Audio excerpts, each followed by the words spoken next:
여러분 우리 한국의 속담에 보면 잘 되면 자기 탓, 자기가 뭐 능력이 있고 재능이 있고 또 자기의 모든 어떤 결정이나 모든 것들이 잘 돼서 이렇게 좋은 일이 벌어졌다.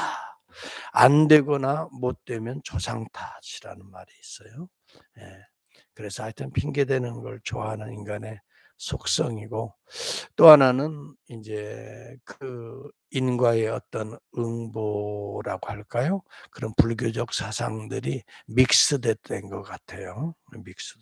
돼서 이러한 것들이 신앙 안으로 교회 안으로도 들어와요. 그래서 한때 이은호 씨가 가계 저주론을 말을 했어요. 그것이 뭐 그분의 독자적인 어떤 신앙이 나 신학이 아니고 이 플러 신학교의 에 에 그 피터 와그너가 주장했던 그 주장을 이제 한국 신학계의 교회에 소개했던 그분인데, 그게 가계저주론이에요. 그건 무엇을 의미하냐면 조상들의 죄악들이 바로 오늘 자식들에게 계속 이어져서 오늘 이런 문제가 저주가 하나님의 저주가 임하였다. 임하고 있다. 하여튼 이 공포를 조장하기도 하고, 때때로 조상의 허물이 오늘 나에게까지 우리 후손에게까지 임하니까 그 가게에 흐르는 저주를 끊어라. 뭐 이런 식으로 이야기하는 참 그 논지를 이렇게 전개해 나가요. 예. 사람이 범죄하면 예 3-4 대까지 이르려니와 그 신명기의 말씀을 인용하는 거거든요.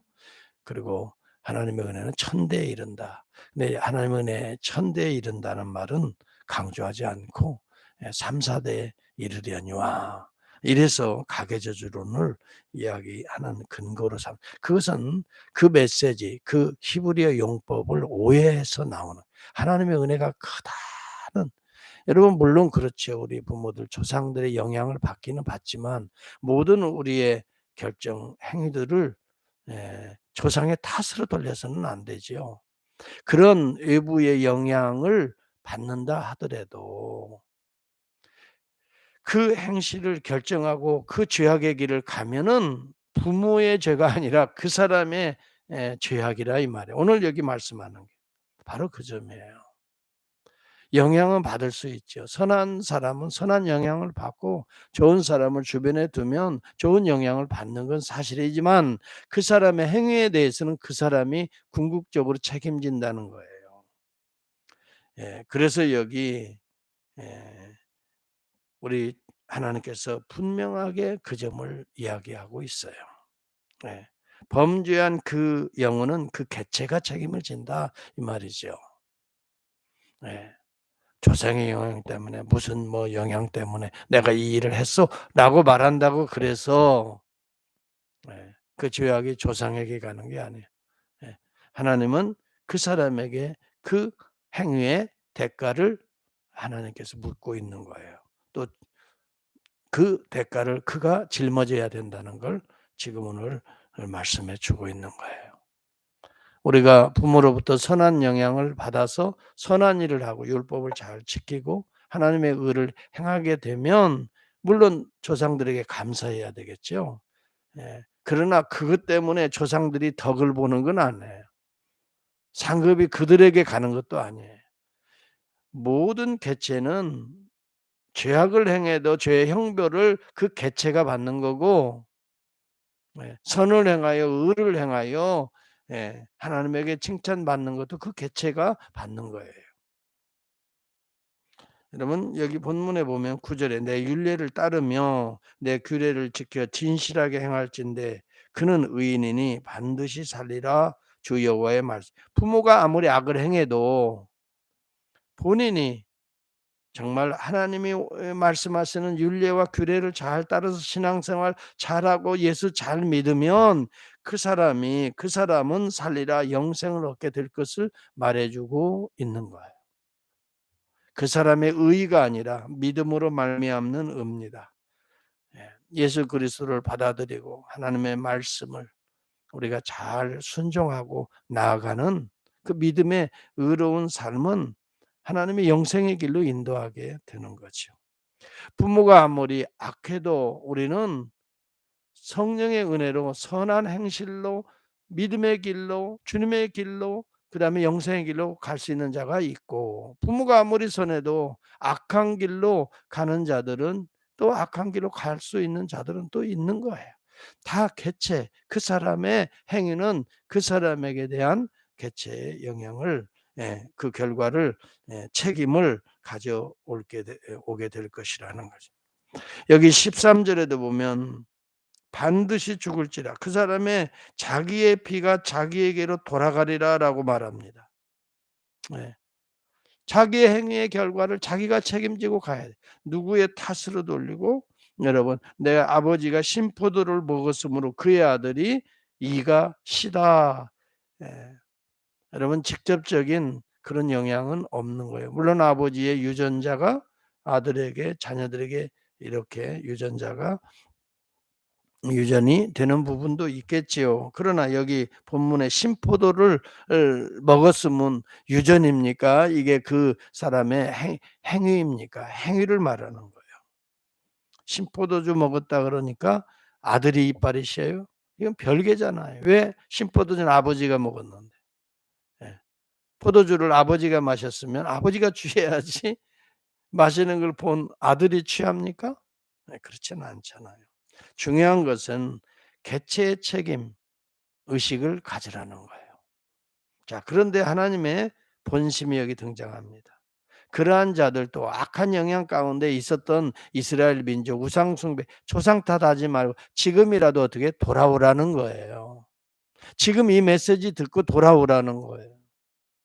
과거에 조상들이 그런 악한 행실로 하나님 의지하지 아니하고 애굽을 의지한다든가 아수르를 의지한다든가 다른 그 어떤 이웃 주변의 열강들을 의지해서 하나님의 진노와 심판을 피하지 말고 우상 숭배의 결과에 대해서는 하나님의 진노와 심판을 내리니까 그것을 달겨받고 바벨론을 통해 우상들을 다 깨끗이 정돈하고, 예, 하나님이 회복하시는 그 은혜의 날에, 예, 정결한 모습으로 연단을 받아서 피눈물로 회개하고 주님 앞에 돌아오라. 그러한 자는 살리라.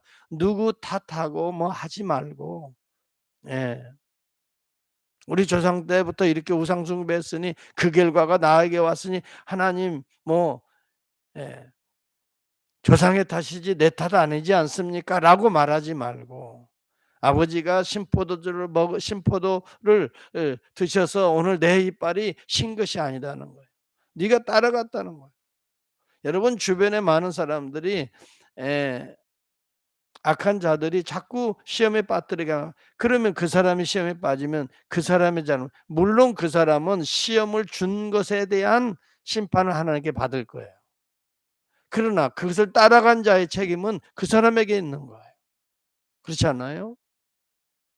모든 우리가 악한 영향을 외부로부터 받아서 그 악한 행동을 하면은, 그래서 세상 세속화되고, 예, 주님 떠나서 사명 떠나서, 예, 자기 영광과 명예라고 생각하고 이 썩은 나무를 붙들고 나가면 그 책임은 세상이 지는 거예요. 세상은 하나님이 멸망을 통해서 바벨론은 망하게 하셔요.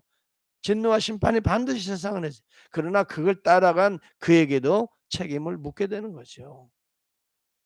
중요한 것은 우리가 주님의 본심은, 그럼에도 불구하고 이 메시지를 자꾸 그들에게 던져주는 것은, 에스겔에게 말씀해 주는 것은 아버지의 사랑이, 은혜가 크다는 거예요. 빨리 누구 탓하지 말고 돌아오라는 거예요.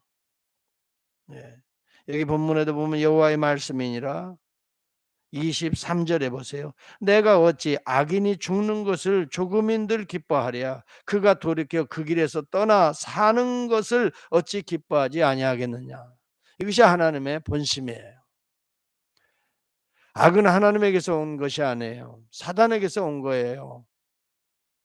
어둠의 세력들을, 공중의 권세 잡은 자들에 의해서 영향을 받아서 그 악한 길에 지금 백성들이 우상을 숭배하고 나가고 있는 거지요. 그런데 하나님께서 그래도 선지자를 통해서 계속해서 말씀하시는 것은 "이제라도 돌아와 살았으면 좋겠다." 이 말. 이것이 오늘 이 시대를 향한 우리 주님의 정말 간절한 사랑의 메시지입니다. 하나님은 공의의 하나님이시고 우리 주님도 마찬가지 적당히 섞어서 괜찮아 하고 그러실 분이 그거에 대해서는 반드시 심판하셔요. 그러니 우리는 예수 그리스도의 복음으로 씻고 돌아올 길이 새롭고 살 길이 열려 있다 이 말이에요. 예수 그리스도입니다. 오늘도 여러분 주님의 이름을 부르면서 우리 자신의 더럽고 추한 우상 숭배들을 깨끗이 정돈하고 불태우고 씻고 돌아오라 이 말이에요. 그러면 살리라. 생명의 길이 놓여져 있다는 거예요. 여러분 환경을 탓하지 맙시다. 그 누구를 탓하지 맙시다. 다 내가 부족해서 내가 선택해서 내가 오늘도 여러분 연약해서 예, 범죄의 길로 또 미혹의 길로 그래서 내가 그 부분은 책임지고 오늘 주님 앞에서 해결해야지. 여러분 그것을 여러분 누구의 탓으로 돌려서 은근히 내 양심에서 모면하겠다고요? 모면이 되지 않아요. 성령은 바로 선택한 네 죄악이다라고 말하는데 네. 오늘 모든 것의 책임은 내가 지는 거예요. 그 누구에게 이양할 수가 없어요. 네. 부모 자식 간에도 마찬가지예요. 뭐 부모가 어렸을 때부터 이래서 내가 이렇게 삐뚤어 이거 여러분 이것도 무책임한 얘기예요. 그런 가운데서도 올곧게 바르게 정도의 길을 걸어오는 자녀들이 더 많아요. 예. 여러분 환경이 어렵고 정말 전쟁의 폐허가 됐던 우리 민족이에요. 그렇지만 오늘 세계의 10대 강국을 이룰 정도로 예, 참으로 성실건면하게 나라를 일구고 가정을 일구고 사회를 일구어 왔다고요. 얼마나 멋있는 민족이에요. 신앙도 마찬가지예요. 예. 폐허와 같은 그곳에 선교사들이 뿌렸던 그 십자가의 복음의 씨앗이 오늘 이렇게 참 놀라운 복음의 역사들을 우리가 거두고 있는 거죠. 오늘 우리가 이러한 정말 부모로부터 좋은 것들을 또 환경으로부터 좋은 것들을 영향을 받아서 우리도 이제 이 거룩한 행실로 하나님의 말씀과 규례로 또 복음으로 여러분 또 신고 개척하고 어떻게 가꾸어 나갈 때에 우리의 장래가 밝아질 거예요. 그래서 한 사람이라도 이 복음으로 들어와서 생명의 길 살리라. 하나님은 여러분 어둠에 속해서 어두운 가운데 죽는 것조차도 하나님은 민망해 하시고 괴로워하시고 아파하시고 지금 포로로 잡혀간 에스겔에게도 이 메시지 계속 주어서 네가 지금은 포로로 잡혀 있는 것 같지만 낙심하지 말라. 이 가운데도 돌아오라 이 말이에요. 누구 탓하지 말고 지금 돌아오면 살리라. 회복의 길로 가게 될 것이다.